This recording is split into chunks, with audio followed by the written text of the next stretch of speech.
Assalamualaikum warahmatullahi wabarakatuh. Selamat pagi semuanya. Bagaimana ya kabarnya pada pagi hari ini? Semoga tetap sehat dan selalu semangat dalam belajar. Adapun tujuan pembelajaran kita pada hari ini yakni menyelesaikan permasalahan terkait konsentrasi larutan, yakni molaritas dan juga molalitas. Sebelum memulai pembelajaran, alangkah baiknya kita membaca basmalah terlebih dahulu. Bismillahirrahmanirrahim. Dengan harapan kita dapat mencapai tujuan pembelajaran pada hari ini. Zat-zat kimia di laboratorium umumnya terjadi dalam bentuk larutan yang merupakan campuran homogen antara zat terlarut dan pelarutnya dengan komposisi tertentu. Komposisi tiap larutan ini bergantung pada perbandingan jumlah zat pelarut terhadap pelarutnya yang dinamakan dengan konsentrasi larutan. Secara kuantitatif, konsentrasi larutan ini dinyatakan dalam berbagai satuan, yakni ada molaritas, molalitas, dan juga fraksi mol. Pada pembelajaran hari ini, kita hanya akan membahas tentang molaritas dan juga molalitas. Materi pertama yang akan kita pelajari adalah tentang molaritas. Apa itu molaritas? Molaritas atau yang dilambangkan dengan M besar merupakan jumlah mol zat terlarut dalam 1 liter larutan, yang secara matematis dapat dituliskan dengan molaritas sama dengan mol zat terlarut dibagi dengan volume larutan dalam liter, sehingga satuannya menjadi mol per liter atau molar. Untuk mol zat terlarut di sana sama dengan massa zat terlarut dibagi dengan massa molekul relatif. Untuk volumenya dapat kita konveksi ke satuan mililiter, maka persamaannya dapat kita turunkan menjadi molaritas sama dengan massa zat terlarut dibagi dengan massa molekul relatif dikali 1000 dibagi dengan mililiter. Selain menggunakan ketiga persamaan tersebut, kita juga bisa menghitung molaritas suatu larutan dengan persamaan molaritas sama dengan massa jenis larutan dikali dengan persen berat dikali dengan 10 dibagi dengan massa molekul relatif. Untuk lebih memahami materi ini, mari kita lanjut ke contoh soal. Contoh soal yang pertama, tentukanlah molaritas 0,05 mol kristal MgSO4 yang terlarut dalam 500 ml larutan. Diketahui di sana untuk mol zat terlarutnya MgSO4 adalah 0,05 mol dan untuk volumenya di sana masih dalam satuan mililiter ya, 500 ml sehingga dikonveksi ke satuan liter menjadi 0,5 liter. Untuk penyelesaiannya, kita menggunakan rumus molaritas sama dengan mol zat terlarut dibagi dengan volume larutan dalam satuan liter, sehingga kita substitusikan saja menjadi 0,05 mol dibagi dengan 0,5 liter, sehingga hasilnya menjadi 0,1 molar.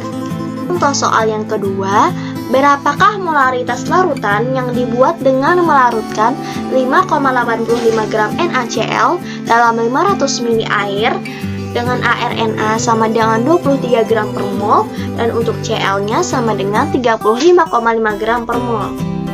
Diketahui untuk massa molekul relatif NaCl sama dengan aRNA ditambah dengan aRCl sama dengan 23 gram per mol ditambah dengan 35,5 gram per mol sama dengan 58,5 gram per mol. Untuk massa zat terlarut NaCl-nya di sana sama dengan 5,85 gram dan untuk volume airnya sama dengan 500 ml. Sehingga penyelesaiannya menjadi molaritas sama dengan massa zat terlarut dibagi dengan massa molekul relatif dikali 1000 dikali volume dalam satuan mililiter, sehingga kita substitusikan saja menjadi 5,85 gram dibagi 58,5 gram per mol dikali 1000 dibagi dengan 500 ml, sehingga hasilnya menjadi 0,2 molar. Untuk soal nomor 3, pelarutan biji tembaga sulfida pada umumnya menggunakan asam nitrat pekat yang mengandung 63% HNO3 dengan Mr-nya sama dengan 63 gram per mol. Jika massa jenis larutannya adalah 1,69 gram per mol per mililiter, maka molaritas asam nitrat pekat tersebut adalah Diketahui untuk massa jenis larutannya di sana 1,69 gram per mol. Untuk persen beratnya sama dengan 63%, dan untuk massa molekul relatif HNO3 sama dengan 63 gram per mol. Sehingga penyelesaiannya menjadi molaritas sama dengan massa jenis larutan dikali persen berat dikali dengan 10 dibagi dengan massa molekul relatif. Sehingga kita substitusikan saja menjadi 1,69 dikali 63 dikali dengan 10 dibagi dengan 63, sehingga hasilnya menjadi 16,3 molar.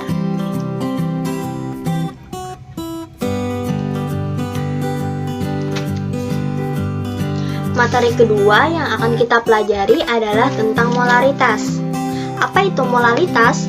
Molaritas atau yang dilambangkan dengan M kecil merupakan jumlah mol zat terlarut dalam satuan kilogram.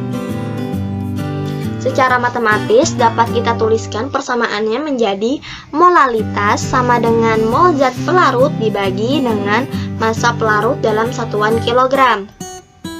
Sehingga satuannya menjadi mol per kilogram atau molar. Berikutnya, karena mol sama dengan massa dibagi dengan molekul relatif atau MR, maka rumusnya menjadi M sama dengan massa zat terlarut dikali dengan massa molekul relatif dikali dengan 1000 dibagi dengan massa pelarut dalam satuan gram. Untuk lebih jelasnya, mari kita ke contoh soal. Contoh soal yang pertama, tentukan molaritas 0,2 mol BaCl2 yang terlarut dalam 500 gram air. Diketahui untuk mol zat terlarut BaCl2 di sana 0,2 mol, dan untuk massa jenis air dalam satuan kilogram adalah 500 gram atau 0,5 kilogram. Sehingga penyelesaiannya menjadi molaritas sama dengan mol zat terlarut dibagi dengan massa jenis pelarut dalam satuan kilogram. Kita substitusikan saja menjadi 0,02 mol dibagi dengan 0,5 kilogram, sehingga hasilnya menjadi 0,4 molar. Contoh soal nomor 2, berapakah molaritas larutan yang dibuat dari 6 gram glukosa dengan MR 180 gram per mol yang dilarutkan dalam 100 gram air? Diketahui untuk massa zat terlarut glukosa adalah 6 gram, untuk massa molekul relatif glukosa adalah 180 gram per mol, dan untuk massa jenis larutannya air dalam satuan gram adalah 100 gram. Sehingga penyelesaiannya menjadi molaritas sama dengan massa zat terlarut dibagi dengan massa molekul relatif dikali dengan 1000 dikali dengan massa jenis larutan dalam satuan gram. Sehingga kita substitusikan saja menjadi 6 gram dibagi dengan 180 gram per mol dikali 1000 dibagi dengan 100. Sehingga hasilnya menjadi 0,3 molar.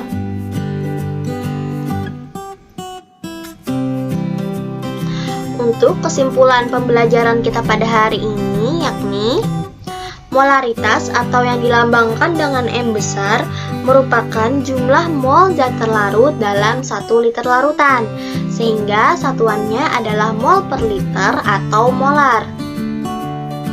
Dan untuk molaritas atau yang dilambangkan dengan M kecil merupakan jumlah mol zat terlarut dalam satuan kilogram, sehingga satuannya adalah mol per kilogram atau mol.